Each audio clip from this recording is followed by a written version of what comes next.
A special thanks to J Hurl24 over on No Sleep for letting us use his story. You should check the description for the links to his work.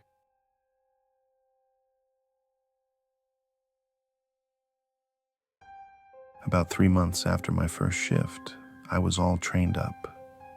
I was posted as a roamer for my first solo shift. I say solo because I wasn't actually on my own, technically. When you are posted as a roamer, you have a partner. When I was in training, I was always with Will, so technically I was his partner. This is because, as the rules state, you have to bring a partner with you whenever you do a perimeter check or go outside the fence line. My partner that night was Val. Outside of our brief interaction on my first night, I hadn't worked with Val all that much. She was nice and very helpful. We all joked that Val was the mom of the shift. When I got hurt, only minor scratches, after a fight with a drunk guy that was being booked in, she was the first one to yell at me for not going to see the nurse afterwards. I'm sure that if it wouldn't have gotten her in trouble, she would have dragged me by ear to the medical office. "So, Jay, how are you liking the job so far?" she asked. We were walking in from briefing together after getting our special assignment for the night. "Good. Aside from all the annoying questions the inmates ask, I think I'm starting to get it," I said. "I got a question for you." "What's up?" Val asked. "So, Corporal D said that both days and swings reported outside calls coming in, reporting a woman spotted in the woods just outside the perimeter," I said. "Is this something that happens often?" We stopped walking and Val looked at me for a moment. "Kinda," she said. "We get calls about hikers or hunters or hell, sometimes groups of teenagers hanging out in the forest all the time. This isn't something too out of the ordinary." She sounded like she was choosing her words carefully. I looked at Val and could see something was bothering her. Corporal D had the two of us stay after everyone else. Our special assignment was that we had to do a perimeter check once an hour. Normally, there's only 2 to 3 perimeter checks done per shift, once at the start of the shift and once towards the end of the shift, and, if nothing is going on, once in the middle of the shift. That night, we'd be doing 5 times as much as normal. The assignment didn't end with that, however. We technically have 4 perimeters.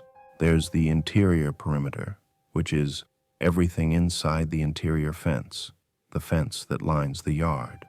Then there's the space in between the outer perimeter fence and the yard fence.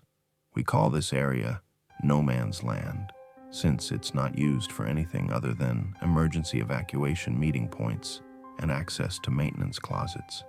After that, you have the exterior perimeter. This refers to everything outside the fence that encompasses the entire facility. Normally, when we do a perimeter check, we start with an interior perimeter check. This is done by checking the recreation yard and interior fence, making sure the fence has no signs of damage or tampering, and checking the entire yard for contraband and/or hazards. When we do an exterior perimeter check, we ensure the exterior fence is intact and check for any possible contraband stashed outside. Usually these are the only checks done, but we were tasked with checking the 4th perimeter once every 2 hours as well. This is a fence that is about 100 feet into the tree line. It serves as a barrier separating the outer perimeter of the facility from the residential area, about 3/4 of a mile behind the tree line. Unlike the interior and exterior fence, this one doesn't encompass the property. Instead, it's in a L shape and is only about 1,000 feet long in total. It is only accessible on foot through roughly carved trails that line the fence.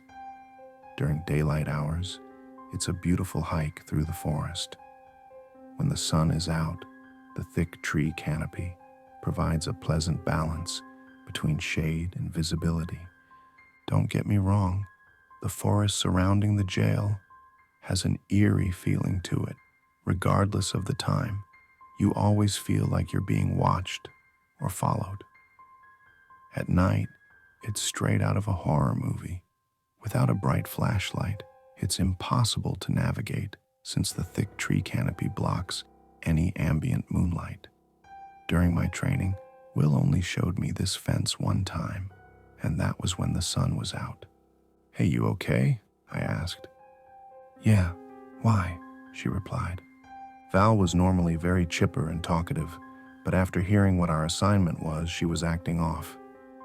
"Just seems like this assignment is bothering you. Normally you'd be talking my ear off about the weekend, but you haven't said much since briefing," I said. "I'm fine," Val said. Her tone was uncharacteristically short. The door into the facility slid open with a metallic clang like it always does. Out of the corner of my eye, I could see Val flinch with the clang. "I'm going to set my shit down and check out my gear from control," I said. "I'll meet you in the yard at 9:30 and we can start the first check." "Sounds good," she said. I went to the control room and checked out my radio, the keys to the personnel gates in the fences, and a flashlight. Corporal D handed me a different flashlight than normal. Usually we get issued a generic run-of-the-mill flashlight. Nothing special to it, just bright enough to see in the dark areas of a unit without waking the inmates. This one was a big fuck you flashlight. The bulb was at least 6 inches around, and it was about a foot long. On the side of it read 100,000 lumens LED in white lettering. "Whoa, this thing is fucking huge," I said. "Yeah, we ordered that a couple months ago for perimeter checks, and it arrived earlier today," Corporal D said. "I turned it on in the admin office, and it lit up the room like it was daylight. I think it should be sufficient for tonight. Just don't lose it." "Well, as long as it lights the way, it'll work," I said. "I'll let you know how it works when I get back from this check. Hell, if you got nothing going on later, maybe you'll join us for a check and see it in action." "We'll see," he said. I turned and walked out of the room. After I secured the control door behind me, I turned to see Will standing in the hallway. "Hey, Will, what's up?" I asked. Will opened the door to the attorney visit room, a small room with no cameras for attorney-client privilege. Supervisors would pull you into this room to have unpleasant conversations. Officers, however, would use this room to talk without people eavesdropping. So, when Will motioned for me to step in the room with him, I knew something was wrong. "Jay, we need to talk," he said, making sure the door was closed. "You remember how on your first night you asked me about the 5 rookies I lost?" he asked. "Yeah, I remember you telling me that I wasn't ready," I said. "Why?" "Val told me about your guy's assignment tonight and what Corporal D reported sparked it," he said. "Before you start these checks, you need to know something." "What are you trying to say?" I asked. "You're ready, Jay," Will said. My demeanor changed from nervous to excited, and I smiled ear to ear. "Don't let it go to your head. This isn't a good thing, but it is something you need to know." My smile vanished. "Oh, shit. Is it that bad?" I asked. "Let me start from the beginning and you can make the determination after that," he said. We both sat down at the table across from each other. About 2.5 years ago, I was in your shoes. I was let loose on my own and it was going great. Will was staring down at his clasped hands that were resting on the table. That was until another rookie, Ryan, I got hired on with, and I was tasked with checking in on a report of some kids running around in the trees on the perimeter. It was dusk, and the air was still. We radioed in that we were beginning our check. It took us about 10 minutes to reach the closest corner of the fence behind the tree line because we were joking around and horseplaying. By the time we got to the fence, it was dark, like nighttime level dark. When I looked behind us, out to the trail we came in on, I could see the sunlight still. It was like being 2 hours ahead of everyone else. We pulled out our flashlights and pushed on. After about a minute of walking, Ryan stopped. I could see he had squatted down and was looking at the ground in front of him. Will paused for a minute and looked up at me. I could see on his face that he was searching for the words. "What's rule number 1, Jay?" "Don't whistle at night," I said. When I saw what he was looking at, I froze. There were dozens of child-sized footprints in the dirt. Ryan stood up and we both heard a whistle. It sounded like when someone tries to mock a bird call. We looked at each other. "That sounded close," Ryan said. I shined my flashlight around, looking for the source of the whistle. After not seeing anything, we agreed to push forward. We heard it again. This time we could tell it was coming from the left. Ryan shined his light to the left, and I kept looking straight ahead. Again, we couldn't find it, and kept moving. There was another whistle, this time from the right. Same as before, we didn't see shit. Will looked back down at his hands. "You know what I didn't realize until after everything?" "What?" I asked. "Aside from the whistling, there were no other sounds, not even the sounds of our footsteps," he said. "How is that possible?" I asked.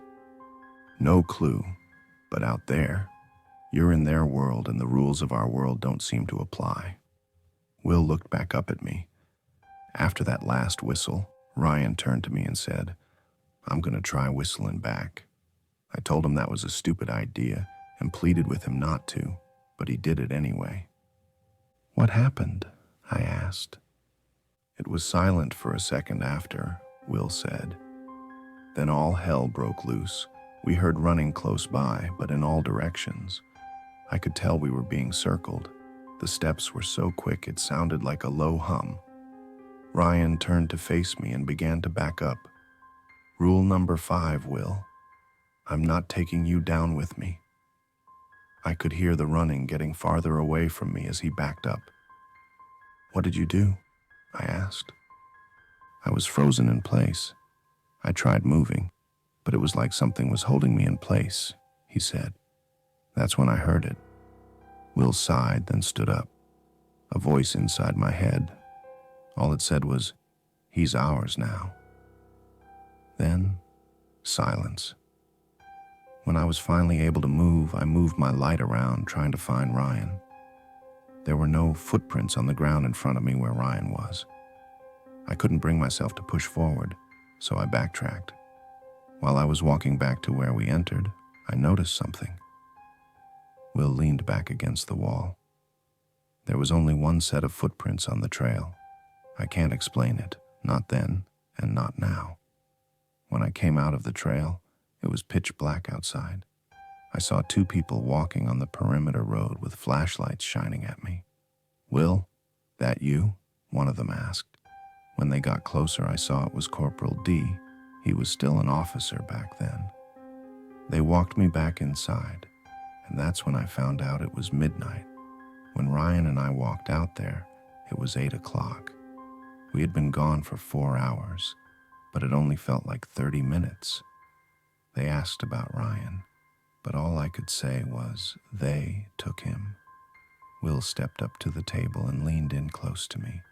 "Remember the rules and follow them, Jay. 3 of the 5 rookies I was talking about all fell to the same fate. Learn from them, from me." "I won't, Will, I promise," I said. He nodded at me and we walked out of the room. When I looked at my watch, I saw it was 9:30. Shit, I gotta go meet up with Val in the yard. It's time for the first check. I split away from Will and began to walk out towards the yard. "Stay safe. Let me know how it goes if you come back," Will said with a smirk. When I got through the door leading out to the yard, Val was already checking the fence. "Look who decided to show up," she yelled. I radioed to control that we were beginning the interior check and caught up with Val. Sorry, I was talking to Will, I said. We finished with the interior check and I keyed into the personnel gate. So, he told you about Ryan? She asked. I swung the gate open and we walked into no man's land. I called in the end of the first check and the start of the second. Yeah, I whispered. You okay? She asked. I locked the gate back up and we began to walk along the interior fence. I know it's a lot to take in, but don't let it get to your head. I need you on your shit tonight. I'm good, I promise, I said. I started to get this feeling of being watched the closer we got to the tree line. I turned on the flashlight and shined it at the exterior fence. Holy shit, Corporal D wasn't kidding. This thing is like having sunlight in your hand. No kidding. It's almost too bright, she said. Val was right. When I pointed the light at the chain link fence, it reflected off the metal almost to the point of not being able to see past the fence. We walked in silence for a couple minutes before I was frozen in my tracks. I heard what almost sounded like whispering coming from just beyond the fence. Did you say something? I asked. No? Why? Asked Val. She stopped a few steps ahead of me before turning around. Could have sworn I heard someone talking, I said. Let's keep going. Yeah, the quicker we can get back inside, the better. I'll keep an ear out, she said. While we were walking, I could hear the wind blowing through the trees and crickets chirping in the bushes. Once we finished the second check and walked through the last gate and out the exterior fence, all the sounds vanished. It was like walking through a portal. I radioed control that we were starting the final 2 checks, and we started walking. After about 2 minutes of silence, I looked at Val. You hear that? No. What are you? She stopped herself mid-sentence. What the fuck? Yeah, I know. When we stopped walking, I noticed that we had finished the exterior check. I know this is probably the last thing you want to hear, but all we have left is the back fence. I looked at my watch to make note of the time. It was 9:45. I turned my flashlight to the tree line, and about 15 feet in front of us was the trailhead. Fuck it. I sighed before radioing to control that we were entering the trail. Let's get this over with, she said. We entered the trailhead, and I kept the light pointing straight ahead. Even with how bright the light seemed outside the trail, we could only see about 10 feet in front of us. It was like there was a black sheet being held up at the end of the beam. As we walked along the trail, my eyes kept panning to the ground, looking out for the little footprints Will told me about. But there was nothing there. What's that? I said, as I saw an orange landscaping flag on the ground. Written on the flag was confirmation code 36021. I had Val write down the code. Let's leave this here. Something tells me taking anything from here is a bad idea. No argument here. Wonder why it's here, though. I've been through here a bunch of times and have never seen it before, Val said. Looks fairly new. I'll ask Dee about it when we get back. We continued walking until we popped out of the trees at the other end of the trail about 20 minutes later. Well, that was uneventful, I said. Don't get cocky. We still have more of those checks ahead of us, Val said. What time is it? I looked at my watch. Strange, I said. My watch says 9:45. How is that possible? Val asked. We were walking for at least a half hour.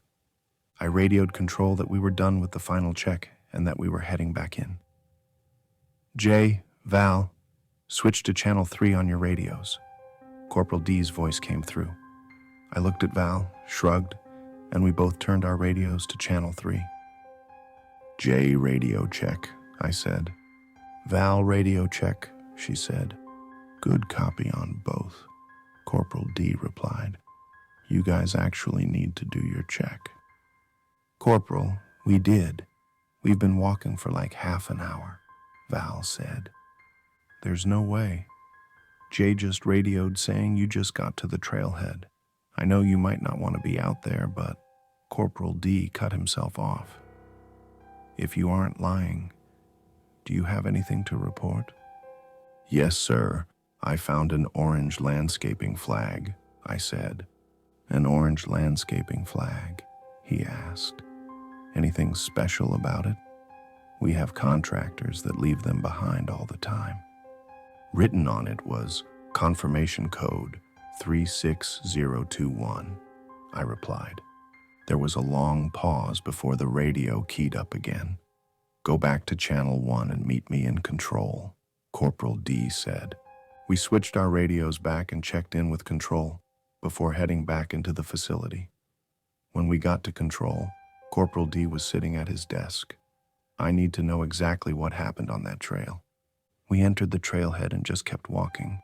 About halfway through, I saw the flag and had Val write down the number. We walked for another 10 to 15 minutes before we exited the other end of the trail, I said. Corporal D paused for a moment, and there was nothing else to report. No strange sounds or anything out of place. No, we didn't see anything, and it was dead silent.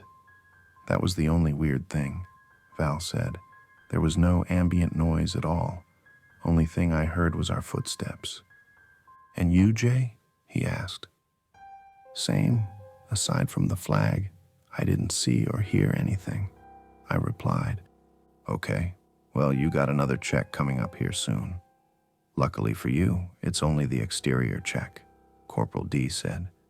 Since the report was about the forest, you don't need to worry about either of the interior checks the rest of the night.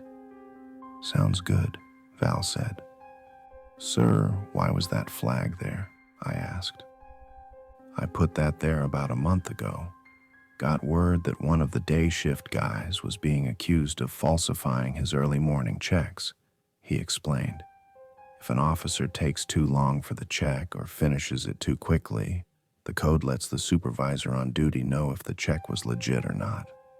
Does this happen often? I asked. It started to become a frequent thing about 3 months ago, he said. Corporal D turned around. Taking the hint that the conversation was over, I turned around and started to leave control. Let me know if you need anything else, I said. When I walked into the hallway outside of control, I saw Val talking to Will. Jay, you good? Will asked. A little weirded out, but overall, I'm good, I said. Jay, are you sure? Val asked. You seemed shook up when you were talking to D. Val was back to her normal self and was now in mom mode. Yeah, I'm just trying to figure out what's with all the secrecy, I said. Will put his hand on my shoulder. Some things are better unknown. If it was important for you to know, they'd tell you. Do you know? I asked. Some of it, but they compartmentalize a lot of it. Will patted me on the back and shot me a smile. Don't think about it too much. You got a long night ahead of you. Yeah, guess you're right, I said. I looked at the time and it was already time for the next check. Val, it's time. Val gave me a nod and turned back towards Will. See you on the other side, she said. Stay safe, he said. I gave Will a fist bump. We'll try. With that, Val and I walked outside. You want to call it in? Yeah, I got it, Val said. She pulled out her radio and notified control that the check was starting. Check your watch. Make sure it's working. We both checked our watches. I got 10:15. You? I asked. Same, she said. Well, let's get to it. We started walking. As I turned on the flashlight, I checked the battery indicator. Damn, this thing has one hell of a battery. It's got this little screen that shows how long the battery will last, and it changes based on the brightness selected. I held up the flashlight to show Val. Says at full brightness, it should last us about 4 hours. Well, that's good, she said. We took the first corner and walked along the fence. As I was panning the flashlight from the fence to the trees, I thought I saw movement about 250 feet ahead behind some bushes. "Hang on, did you see that?" I asked. Val stopped next to me and looked where I was shining the light. "Must have been a deer." "Well, we're heading that way. I didn't get a good look at whatever it was," I said. When we got to where the bushes, I saw movement behind. I stopped and looked around. "I'm going to check behind the bush and see if I see anything." "Don't go too far, Jay," she said. I got behind the bush and saw the grass behind it had been pushed down as if someone had just walked through there. "Looks like somebody recently walked through here," I said. I knelt down and could see a set of footprints. "Well, there was someone here. Looks like they were barefoot too." Val winced as I said it. "How big are the prints?" I knew what she was getting at. "Looks to be adult-sized. Small, but too big to be a child." Just then, I heard a scream. "What was that?" I asked. "Get out of there. I can't see anything without the light," said Val. I was making my way back towards Val when we heard another scream. Something wasn't right about it. It didn't sound human. I've seen videos of cougar calls sounding like a woman screaming, but this didn't sound like that either. "Val," I said, "did something seem off about those screams?" When I looked at Val, she was crying. "Let's get the fuck out of here, Jay." "Yeah, okay," I said. I patted Val on her back. "Let's go." We finished up our check. There were more screams while we walked, but with each one we walked faster. By the end of the check, we were almost in a dead sprint. "Sorry," Val whispered to me. "Don't be," I said. I radioed to control that we had finished the check and were coming back inside. "Are you okay?" I asked. When we came in, we walked through the officer's wing. This was the side of the facility that had some admin offices, the break room, workout area. Nothing fancy, just some dumbbells and one of those workout machines you would normally see in a hotel gym. Briefing room, conference room, and 2 locker rooms, 1 male, 1 female. "I'll be fine," she said. "I just need a minute." Val walked into the women's locker room, and I walked back into the facility. Right as the door closed behind me, Will was already walking towards me. "Where's Val?"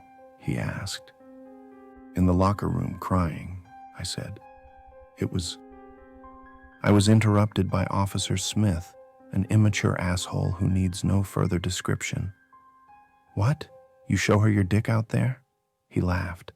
"I'd cry too." "Smith, shut the fuck up," Will barked.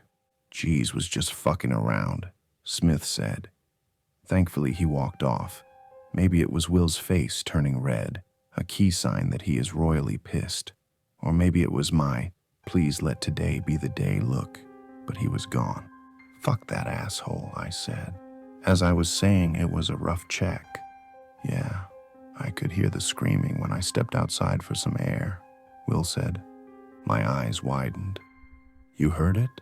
I asked. "I counted 5. Were there more?" he asked. "Yeah, about 10 in total," I said. "Anything sound weird about them to you?" "Uh-huh," Will nodded. "Haven't heard anything like it before. Definitely not human. Didn't sound like any animal I've ever heard either. It almost sounded like something trying to mimic someone screaming," I said. Will looked at me with wide eyes like I had found the missing piece of the puzzle. "What?" "Like when we heard that woman screaming your name a couple months back?" he asked. Then it clicked. It was the same scream we heard right before my name. "Holy shit," I said. "I need to..." Just then, Val walked up to us. "Need to what?" she asked. "Go back out," I answered. "Whatever made that scream is the same thing that scared the shit out of me on my first night." Val looked at Will. Can you go with him? I can't go back out there. If the corporal approves it, Will said. You okay, Val? I asked.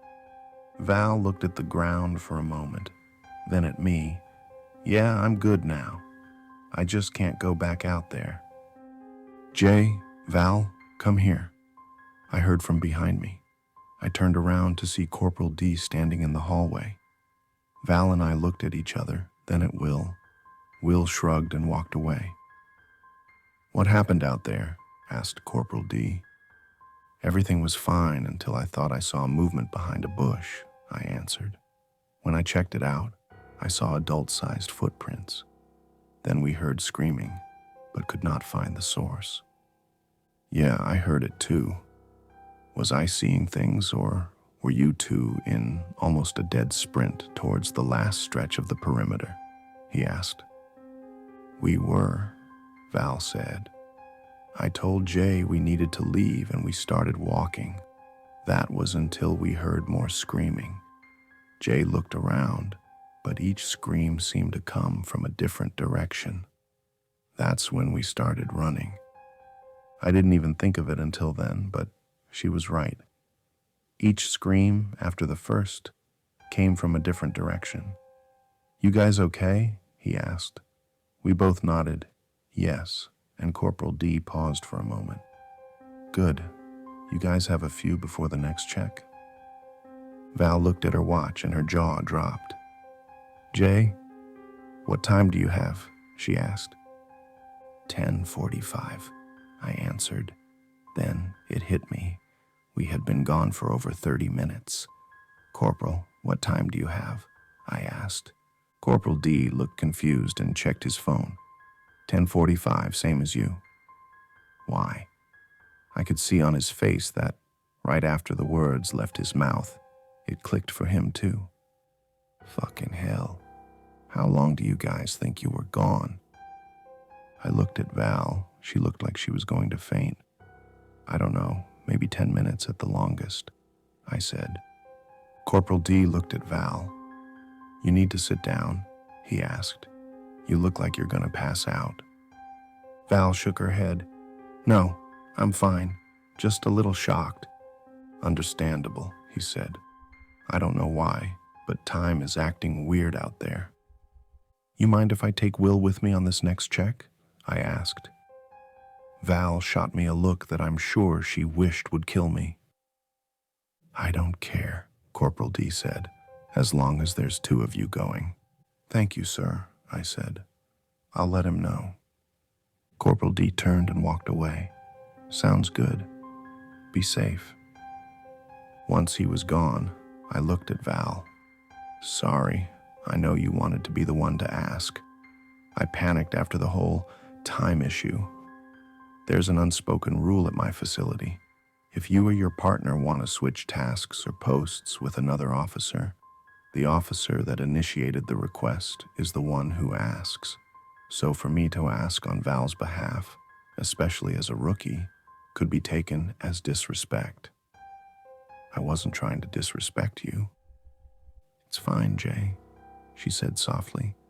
I know you didn't mean anything by it. Val punched me on the shoulder. Besides, I already called him before I walked back here. She smirked at me and walked towards intake. Be careful out there, she said, looking over her shoulder as she walked away. Just then, Will walked up to me. You ready? Yeah, let's go, I said. I notified control, then Will and I walked outside. What time you got? I asked. Will pulled out his phone. I looked at him with wide eyes. We aren't allowed to have our personal cell phones on us while on duty. D approved it, he said. I wouldn't snitch on Will for something so minor compared to what we were dealing with outside. You know I wouldn't say anything. Now I can't slip you shit for it, I said. I got 10:50, he said. I watched as he turned the stopwatch feature on.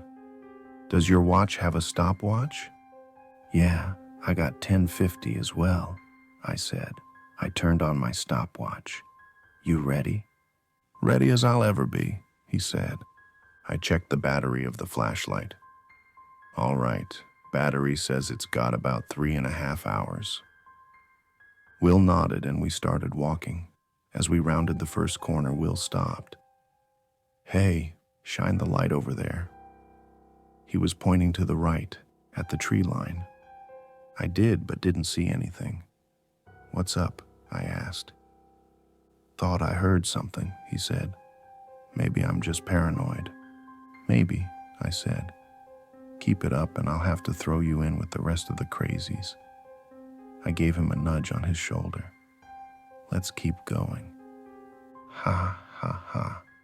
Very funny, Jay, he said sarcastically. Just keep an ear out. We walked for another 20 feet before I saw something lying on the road up ahead. What is that? I asked.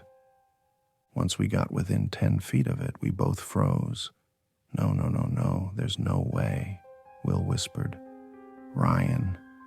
I grabbed Will by the back of his vest when I saw he was beginning to run towards the figure laying in the road. Will, stop, I said firmly. We don't know it's actually him. Fuck, he screamed. Will was breathing heavily, and I could see he was tearing up. Just then, the figure started to move. What the fuck, man? Will said. We began to inch closer, and I could see the figure better. There was no mistaking the uniform hanging off the sunken frame of the body lying there. Call it in, I said. Will reached for his radio, but as he was putting it to his face, the figure spoke. Help me, please. As the last word left his mouth, I heard Will drop his radio. Will. When it reached its arm up in a plea, I saw the nameplate on the torn-up vest it wore. It read, Ryan, P. There was no mistaking it now. This was Ryan. Fucking how? I whispered. Will picked up his radio and called it in. We both ran towards Ryan. He was in bad shape. His hair was long and had chunks missing. His face was swollen. He had deep cuts that were infected and oozed a viscous white and green liquid all over his cheeks. Though his face was swollen, his eyes were sunken in. He was missing teeth, and what teeth he did have were black and jagged. He looked extremely malnourished. The skin on his arms was sunken in, revealing more bone than muscle. If it wasn't for the jumpsuit he wore, his pants would be falling off. I've seen pictures of him from before he went missing. The Ryan that Will knew was well built. He had neatly cut hair, he styled a high and tight haircut, and was clean shaven. The figure in front of Will and I was not the Ryan everyone knew. Corporal D arrived a couple minutes later, and upon seeing Ryan's condition, promptly vomited into a bush. Holy shit, is that? Will cut him off. It's fucking Ryan. Get a fucking medic, now, he shouted. Corporal D hurriedly pulled his phone out, almost dropping it, and made a call. I couldn't hear what he was saying, partly because I was paying more attention to Will and Ryan, but it didn't sound like he was on the phone with 911. Will, what's going on? I don't think D is getting EMS. Sounds like he's talking to someone about Ryan, I whispered. This seemed to draw Will's attention away from Ryan. I don't know. He was looking at Corporal D and, knowing Will, was studying his body language. You see that right? He asked. I looked at Corporal D and watched him for a minute. He was pacing back and forth with his phone held up to his ear. Seems normal to me, I said. Then I saw what Will was talking about. Every few steps he would peer over at us. But rather than showing concern, it looked more like he was suspiciously monitoring us. What the fuck is he doing? Not sure, but something isn't sitting right, Will said before turning his attention back towards Ryan. After about 10 minutes, an ambulance and a fire engine arrived and rushed Ryan onto a gurney. They hooked him up to an EKG machine as well as an oxygen mask. I was standing with Will next to the gurney when we heard Ryan speak. I'll be okay, he said through labored breaths. "Come see me in the hospital." Corporal D handed his phone to the paramedic on the other side of the gurney from us. He put it to his ear, and after a moment, I saw his eyes widen before looking at Corporal D. "Bring him to," Ryan said, shakily lifting his hand to point at me. Just then, the paramedics pushed Will and I back before they strapped Ryan down to the gurney with soft restraints, the ones that attach to the rails. Ryan looked at us. I could see the surprise and fear in his eyes. "What are you doing?" Will asked in surprise. Corporal D looked at me and I could see the worried look on his face. "Who was that on the phone?" I yelled. He walked up to me and said, "Jay, not now." As Ryan was loaded up into the ambulance, Will tried to get in, but Corporal D wouldn't let him. After the doors closed, I could see one of the paramedics loading up a syringe. The lights and sirens kicked on and the ambulance left. A couple of the firefighters were picking up some equipment off the ground while they were getting back into the engine. I haven't seen them use a sedative like that for a while, I heard one say to the other as they walked back to the rig.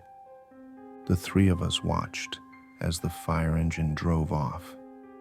After the lights disappeared in the distance, I heard footsteps coming from the forest behind us. "You hear that?" I asked. We all turned around and I shined the flashlight towards the trees. "I didn't." "What did you hear?" asked Corporal D. "Footsteps," I replied. "Mm-hmm," Will growled. Will and I looked at each other. "Outer fence?" I asked. "Outer fence," Will said. "Let's go," said Corporal D. We started walking, and immediately after stepping off of the perimeter road and onto the grass, silence. I could see Will's mouth moving, but I couldn't hear anything. I motioned to my ear and shook my head to signal to them that I couldn't hear anything. Corporal D motioned us to keep moving. As we walked closer to the trailhead, I could see the reflection of the fence about 20 feet in front of us. After about 30 seconds of walking, I noticed the reflection never got any closer. Then my ears popped.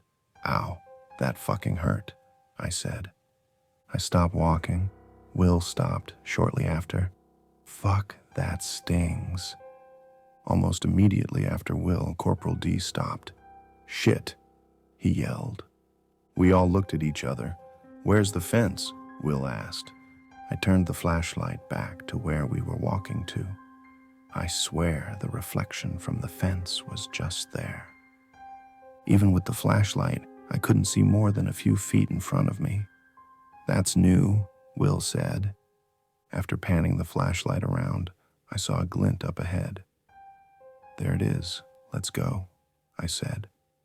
We started walking again. Out of the corner of my eye, I saw Will turn around. "You hear that?" he asked. I handed the flashlight to Corporal D and turned around, walking backwards with Will.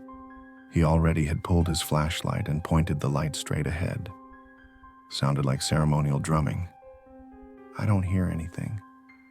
I squinted my eyes to try and see where Will was looking, but his light barely pierced through the void-like darkness in front of us enough to see maybe 10 feet in front of us.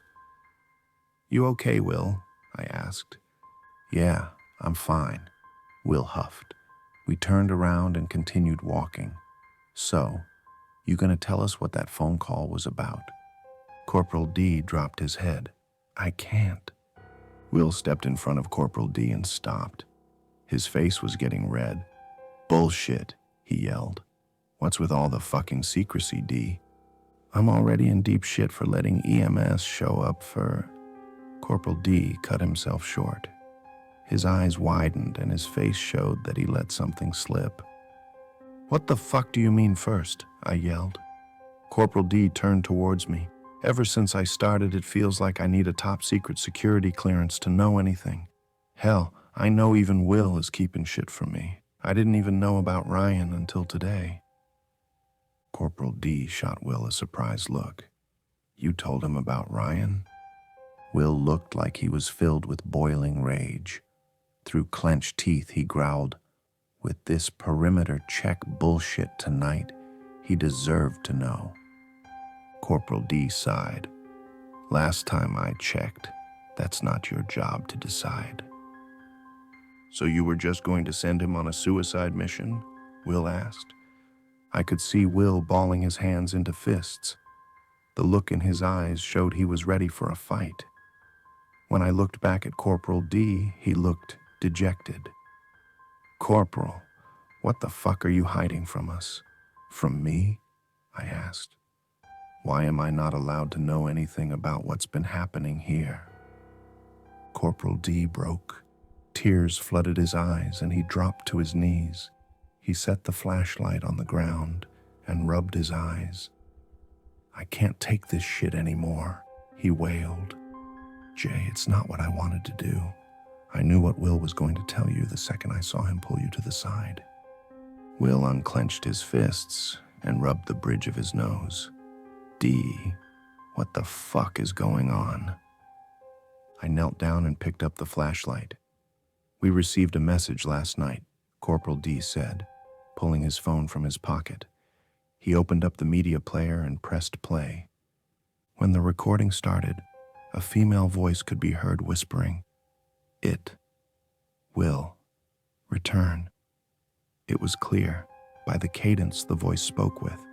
The voice was saying each word separately and not as one sentence. The voice grew louder. It will return. A male voice could be heard joining the other voice. They spoke louder. It will return. Speaking at a normal speaking level, the male voice continued alone. It will return. It kept repeating the same thing as the female voice spoke. Jay will die. Both voices grew louder. Jay will die. The male voice still chanting, "It will return." As the two voices chanted their respective phrases, a familiar voice spoke. Rule number 5, Will. I'm not taking you down with me. All three voices stopped. There was silence for a minute. Will and I looked at Corporal D, who held a finger up, signaling, "Hold on, there's more." Then a distorted voice in the recording broke the silence. Rule number 5.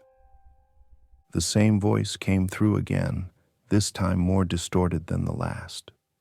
Rule num 5.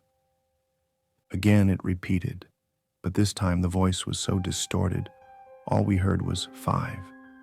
The voice had lost all familiarity by this point and sounded demonic. After another long pause, a chorus of voices came through, too many to attempt to count. It will return. Just like with the first voice, each word was emphasized as being on its own, not a part of a sentence. Immediately after, they repeated, "It will return." This time it sounded like the words were being screamed. The chanting continued, but again, the voices grew more distorted. "Will return." Again they screamed, "Will return." Now followed by, "Jay will die." I looked at Will. He was frozen in place. His face had lost all the rage it previously held and was replaced by fear and confusion. The voices continued to scream, "Will return." This time it was clear. They were telling Will to return. The screaming coming from Corporal D's phone abruptly stopped. The familiar voice spoke again. "Jay, Will." It sounded like they were crying. It was cut off and replaced by the sounds of someone taking a beating. We listened in silence to the sounds of someone getting the shit beat out of them. The recording ended with the sound of ceremonial drumming.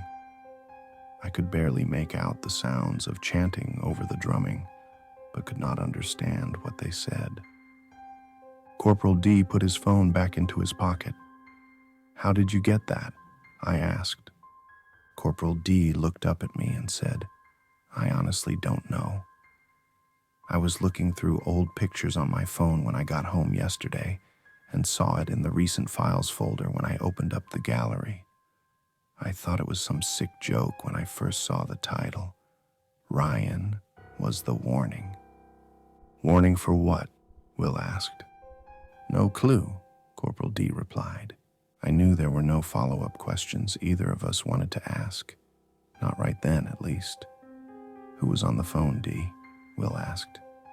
I played the recording for the admins this morning, explained Corporal D. They told me to call them if anything happened tonight.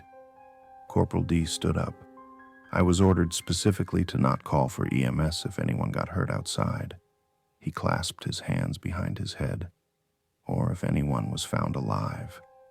I could tell by his face that something clicked. Those motherfuckers knew what was going to fucking happen. They fucking knew we'd find Ryan. Fucking hell, I sighed. I looked over at Will, the rage filling his face again. I expected him to yell, but he didn't say anything. After a brief silence, Will finally spoke. That was Ryan's voice. We all looked at each other, then at the ground. We stood there in silence for what seemed like an eternity, digesting what we had just heard.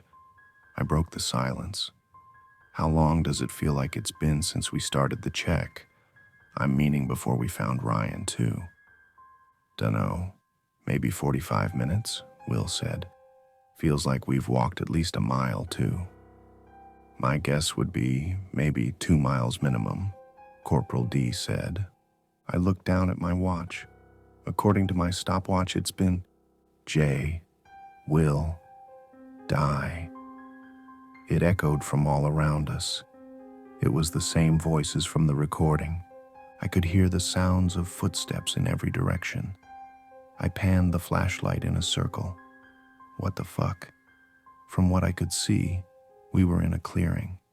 Tall pine and Douglas fir trees formed what looked like the start of a ring around the grass. Off to the left of us, I saw something coming out of the ground. What's that? We walked over to what was clearly a sapling. Looks like a yew sapling, Will said. The footsteps grew louder around us. The voices returned. Jay. Will. Die. The sound was deafening. I could feel the ground shake as the drumming started. A female voice whispered, "It has returned." This time I didn't hear the voice. The voice was in my head. He returned, it said. The message was in his blood. Then there was silence again. No footsteps, or chanting, or drumming. What does she mean? I asked. You heard it too, huh? Will asked. Same here, Corporal D said. There's something else I'm not supposed to tell you. More secrets? I asked. Shocker, Will said sarcastically. What is it this time? You remember that sample I took of the writing on the window? Asked Corporal D. It came back positive for blood. I kind of figured that one, I said. Well, the DNA test came back too, Corporal D said. It was Ryan's blood. We all looked at the tree in front of us. What kind of sick fucking game is this? Will asked. Who pissed off the land spirits? I have no clue, Corporal D answered. What are land spirits? I asked. An old native folklore, Will said. They are child-sized creatures that look like humans, only difference being, if you're unlucky enough to see one, the longer you look at them, they start to not look human. Just as Will finished talking, the flashlight died. Fuck, I said. I tried to turn it back on, but it was no use. Flashlight is dead. How long until sunrise, Jay? Asked Corporal D. I looked at my watch and saw it was 2 a.m. 7 hours, I think. It's 2 right now. Luckily, the trees don't block the moonlight in this clearing. Maybe we should start to head back, said Will. There's not much light, but it's better than nothing. The footsteps started again. This time they sounded like they were right on top of us. I felt a sharp pain in my head before everything went black. When I woke up, I was lying next to Will, and the sun was up. I sat up to see blood covering us both. What the fuck? Will sat up and looked around. "Where's Dee?" he asked. I stood up and rubbed my eyes. All I could see was Will, the sapling, and blood everywhere. "Corporal D," I yelled. "Jay." "He's gone," Will said. With the sun out, I could see the entirety of the clearing. It was a perfect circle. The tall pine and Douglas fir trees I saw at night lined the grass, creating a perimeter. "Whoa," I said. Will and I turned and looked at the sapling. J. Will was carved into the trunk. "It's missing a word," I said. Will looked at me. "Die." Will looked back at the tree and studied it. After a couple seconds, he turned around and looked at the blood on the grass. Holy fuck. When I turned around to look at what he saw, I felt a shiver run up my spine. The blood next to where we woke up formed the letter D. I looked all around, searching for more letters, but saw none. "What does this mean?" I asked. Will was staring back at the markings on the sapling. "J.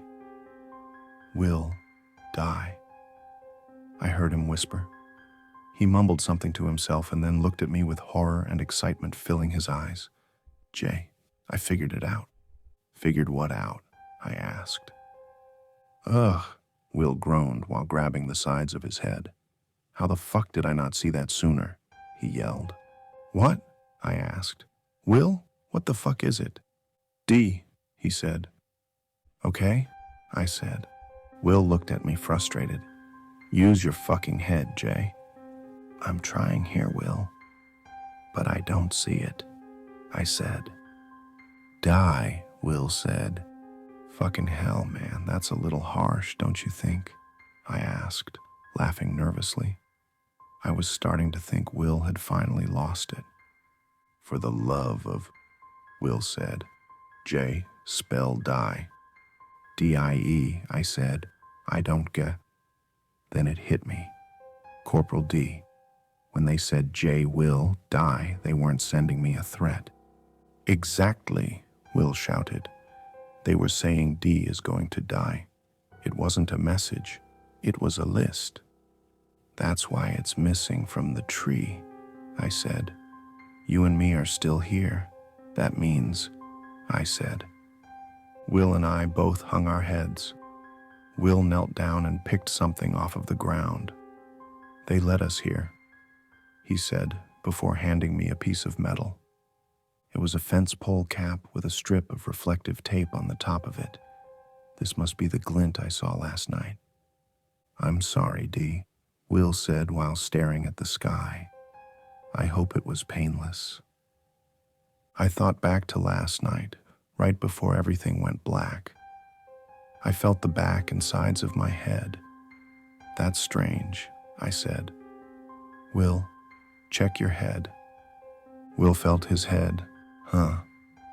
For something or someone to have knocked us out, wouldn't there be a lump or at least a painful spot?" I asked. "Yeah," Will said.